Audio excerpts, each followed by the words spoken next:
This is standing foot pressure to give you a sense of the transfer of weight and pressure in the foot. Also giving you a preview of that pronation and supination moment of the foot. So I'm gonna start with my right foot forward, my left foot is kickstand behind me, and I wanna feel centered over my foot. In this case on the right side, I'm gonna envision the weight and pressure flowing towards my big toe as I send my knee forward. So I'm slightly bending and sending my right knee forward. I don't want to bend too much and have all that work in the quad. I really want to think about that pressure moving through the foot and towards my big toe. This pelvis can rotate open and facilitate as that transfer of weight goes towards that big toe and the inside edge of the heel. As I come out of it, thinking about finding the outside edge of the heel, keeping the big toe grounded. All the while we're thinking about the big toe and the pinky toe, the metatarsals, those bony bones underneath the first and fifth toe, staying grounded.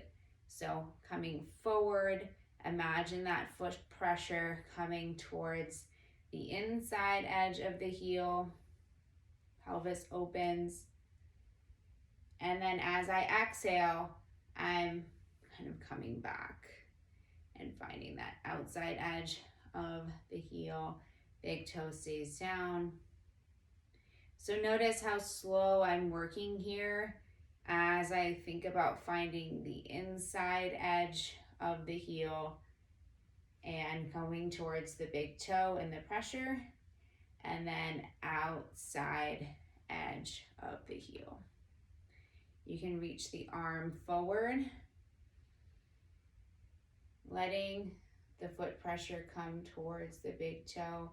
And then as you come back, it's almost like you're rowing and feeling the weight and transfer to the outside edge of the foot while keeping the big toe and pinky toe, first and fifth met head grounded. So I'm inhaling. You can play around with the breath, honestly. Whatever keeps you breathing. Pressure towards inside edge of the foot and the big toe mound.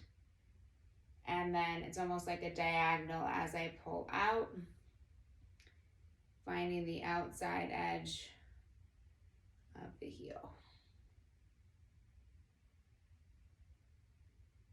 Inside edge. Go slow as you come back.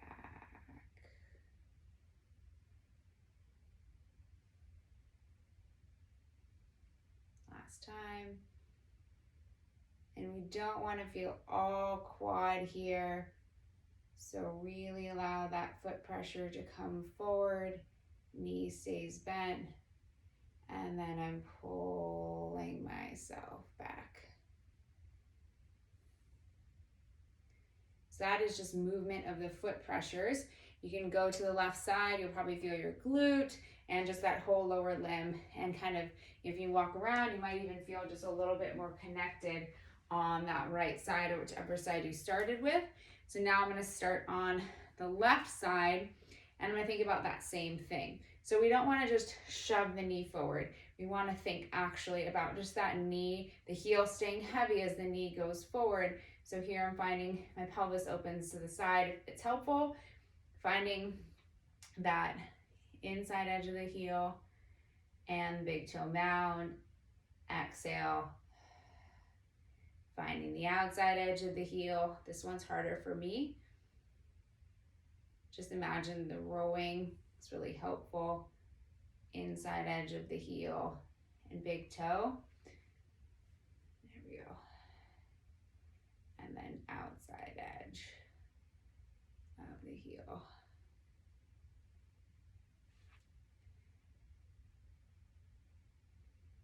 So this is your dynamic foot pressures, feeling that pronation and supination at the foot. So remember, we're just in that staggered stance, in this case my left. As I go forward, I'm going to think about my pelvis opening to the right, and I'm watching that my heel doesn't elevate. So that weight in my foot goes towards the big toe and the inside edge of the heel. And then as I come back, slow, slow, slow, pull back and find the outside edge of the heel. Knee stays slightly bent. All the while, the big toe mound and that fifth metatarsal are staying grounded on the ground. Then just walk around and sense your feet, and you might feel and sense you just have a better sense of the ground.